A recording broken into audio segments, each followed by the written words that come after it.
उनके खत और आप की 157वीं कड़ी 157th एपिसोड में आप सबका हार्दिक अभिवादन, अभिनंदन, स्वागत और आभार।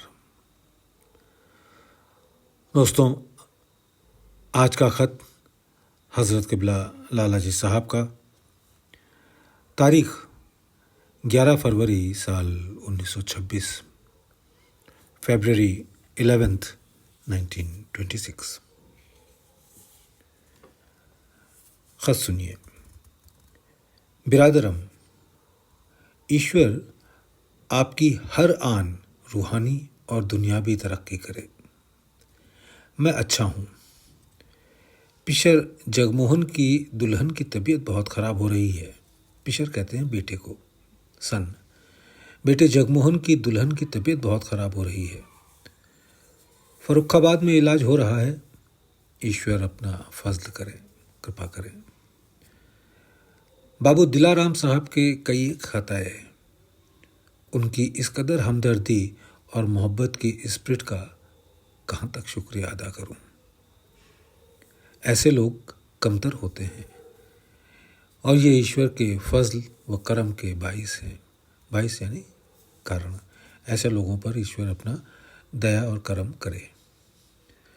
सब मुतानफिस यानी इंसान कर्म करने के लिए पैदा किए गए हैं और बाहम एक दूसरे के कुदरतन दानिस्ता और गैर दानिस्ता इमदाद करते रहते हैं,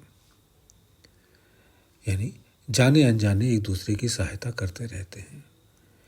लेकिन वो ऐसे ख़ास बंदों से ख़ास काम कराते हैं जिनको हुक्म होता है, वही ये काम कर सकते हैं। ये मोहब्बत के ख़ास निशान हैं। ईश्वर सरापा मोहब्बत है।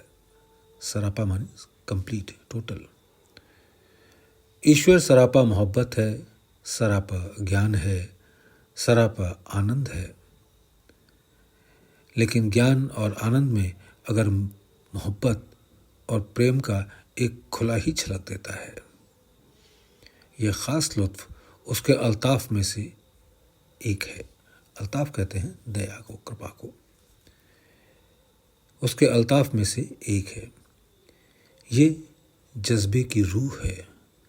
जज्ब से हम हैं और जज्ब से ही हम एक दिन लय होकर अपने असली चश्मे में हो जाएंगे। बस जज्ब की जब रूह प्रेम ठहरी, बस यानी इसलिए जज्ब की जब रूह प्रेम ठहरी, तब उसका ख़ास और नुमाया अंग खुदा का जीता जागता प्रकाश है, जो है बेदार इंसान में।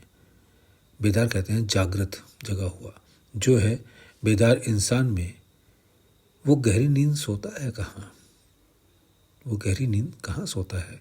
शजर में यानी पेड़ में, फूल में, पत्थर में, हैवान में, सितारे में। यही रूह सिवाय इंसान के सब मखलूक में सोई हुई है, सिर्फ इंसान में ही जाग रही है। अब इंसान में असली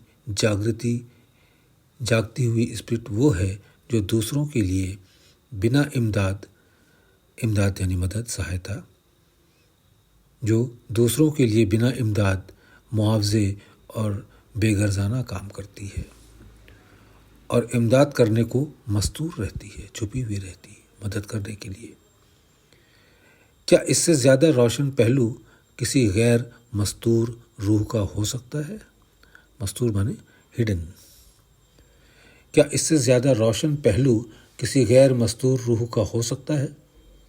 राम राम कहो। जो दूसरों के लिए मरते हैं वो जिंदा हैं, और जो अपना पेट पालते हैं ये तो जानवर भी करते हैं। बाकी हालात आइंदा के ख़त में लिखूँगा। दुआ गो, रामचंद्र।